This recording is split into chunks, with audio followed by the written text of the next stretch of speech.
Hello everyone, and welcome back to Jesse Hecht Creative. Today, these action figures put the naughty in Naughty Dog, as we go over Dr. Neo Cortex, Ukah Ukah, and Golden Crash Bandicoot from Jakks Pacific. Before we begin, leave a like, hit subscribe, and comment below your favorite figure in this review. It really helps out the channel. Now let's get to it. Here is the box for the Crash Bandicoot 4-pack edition with limited edition Golden Crash Bandicoot. Looks awesome over here. We have Crash, Neo Cortex, Coco, Ukah Ukah, and a Golden Crash over here. And on the top of the box, we have the logo over here and a really messily torn up sticker over there. On the bottom, we have a bunch of barcode with a lot of wood over here with no real legalese. Where's the legalese? There's usually stuff on the bottom. We have Crash and a logo on one side over here, and we also have a window and a logo over here. And on the back, we have all the figures over here with the legalese on the bottom. Jakks made these. That's really cool. Gotta love it. Now let's take a look at Cortex Gold Crash Bandicoot and a special figure, Ukah Ukah, who is in the Dr. Neo Cortex box over here, the single pack to the 4-pack. With Crash over here, mask and stand over here, 11 points of articulation, the logo's up there. And on the back of the box, more figures over here in the wave that we're not going to go over, but we do have at least 2 masks and 2 other figures I've already reviewed. Check that out up here for the previous review. Now let's take a look at Dr. Neo Cortex.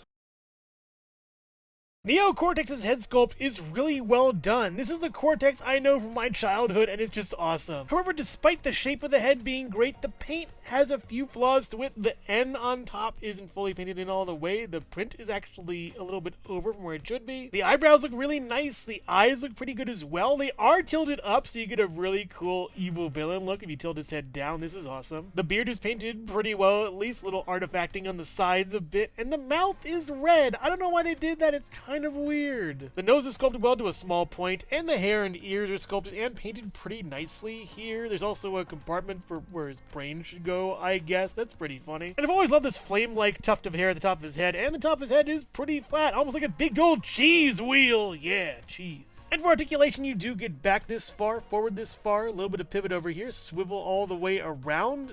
Excellent head sculpt. I love it. The body is oddly plain. There's really nothing going on here. The straps that would connect his lab coat or villain coat or tunic, whatever this is called, should be colored, I think. Maybe, I don't know. It's too white. The arms, kind of like Coco's, go out from thin to thicker as they go to the gloves down here. And the gloves look really great, actually. I love these. They are like a skin tone in a way, but still pretty cool. The hands are sculpted really well with pretty long human-like fingers with 4 fingers. Pretty funny on that. And all in all, nice body for this guy. And while there is no waist articulation, we do get up this far and down, and then not really all the way around, as this just doesn't want to move that well. This one moves a little bit better, but it's still hindered by these if you get too high or far back. You can go up pretty far though, and then swivel at the elbow here at least, and then there is a hinge going up on the elbow with a swivel for the glove and a little bit of up and down movement there. It's pretty good. And the legs look pretty nice also. They are kind of shunted within the lab coat, but the boots are pretty cool and the legs are nice. It's all done in black with some more shine on the boots than the legs. It's a nice attention to detail that I appreciate. And for the legs, we do get up and back and nothing really side to side that much at all. Same for the other. Oh, it's more out here. Okay, is this just a better joint? I don't know what it is. Weird. And we do get a swivel at the knee as well as back, not really that far forward, pretty far. Maybe it's just a bad joint or something, but it isn't wanting to move that well. Yeah, you can get up and down a little bit on that. And that's pretty much it with the feet. Yeah, there are peg holes at the bottom, but it's not really as good as I thought it would be, but a little better. I'm not exactly sure what this kind of joint is, honestly, or how it works. It's cool, though. Hello everyone, and thank you so much for watching so far. Make sure to click like, subscribe, share, leave a comment, and hit the bell icon for more creativity. Now let's get back to it.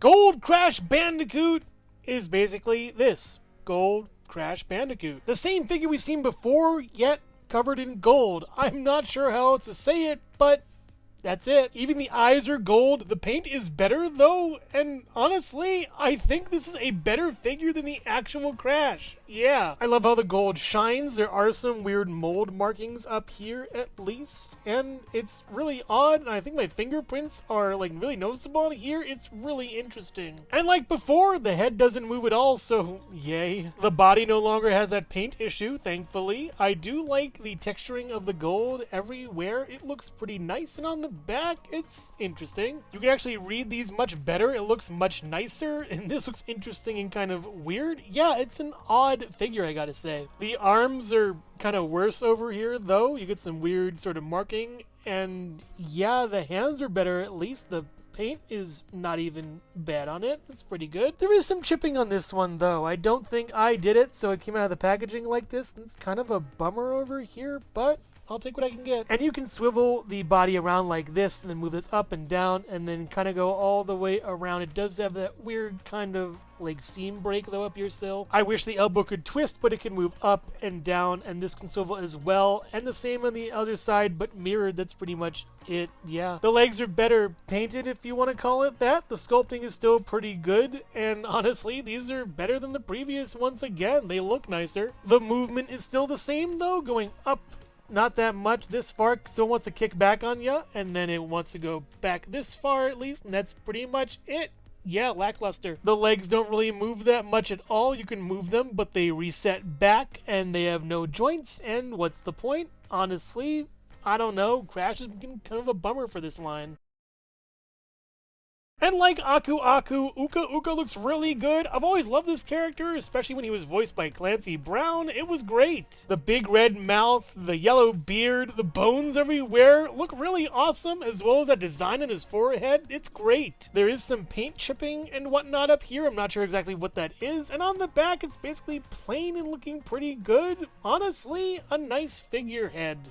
Literally. And he can move a little bit on the stand a little bit, which is pretty nice. And the stand is the same as before, same as Aku Aku's, and he looks pretty good. And here's Ukah Ukah standing next to Cortex and Gold Crash, with Cortex being at about 4¾ inches taller, so Ukah Ukah being at about 4¾ inches tall as well, and Gold Crash being at about 4¼ inch. Next to the Jakks Pacific Super Mario and Sonic the Hedgehog in 4-inch and 2.5-inch scales, the Nendoroid Miles Tails Prower, the Jada Toys Mega Man, the Figma Metroid Dread Samus Aran, and the Jazzwares Pikachu, the Jakks Pacific Movie Shadow the Hedgehog, Homer Simpson, Collector's Edition Knuckles, and the Mattel Minecraft Movie Jack Black Steve, the Hasbro Marvel Legends Animated Series Spider-Man, the G.I. Joe Classified Series Snake Eyes, the SH Figuarts Yoshi, and the Lego Bionicle Gift with Purchase Toa-Tahu. And here is the whole Jakks Pacific Crash crew that I wanted to get at least. We have Crash, Aku Aku, Coco, Neo Cortex, Ukah Ukah, and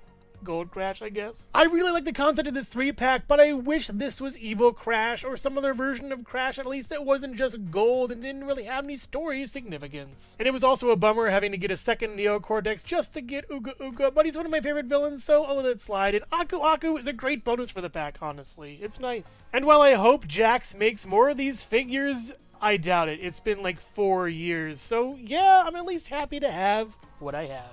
Overall, all that glitters. Neo Cortex is one of my favorite Mad Scientist villains, even better when voiced by Clancy Brown, and even better when voiced by Lex Lang. They're awesome. The figure itself, though, is kind of weird. I do love the head sculpt. It is excellent and looks really great. The body's pretty good, and the limbs are so-so. This line is kind of weirdly budgeted, honestly, but I gotta respect the paint on these. They look really good. Gold Crash is a strange misfire. I'm not sure why they didn't make him an actual character for the pack to spice it up a bit, but at least with whatever budget they had, this is pretty good. The articulation is, once again, awful, and I do like the gold actually a little better than the regular Crash. At least the paint is more consistent on this one, so take that, Jakks, I guess. And Ukah Ukah is really great, but I wish he came with the 4-pack once again. We can even ditch Gold Crash, maybe add another mask or something, but yeah, this one's great. I love it. So if you're a fan of Mad Scientists, Golden Beings, or Evil Masks, then you'll love these figures. They're pretty great. I would highly recommend just getting the 4-pack, but if you really want to get Ukah Ukah, then get Cortex. He's actually one of the better figures in the bunch. But make no mistake, I'd love to get some more figures from this line. find something different, something Neo. So which figure here is your favorite? Neo Cortex, Gold Crash, or Ukah Ukah? Let me know in the comments below. Thank you so much for watching Jesse Hecht Creative. Make sure to click like, subscribe, share, and leave a comment. You can also visit us at jessehechtcreative.com for more reviews like this one. Thank you so much for watching, and keep being creative. Stay tuned.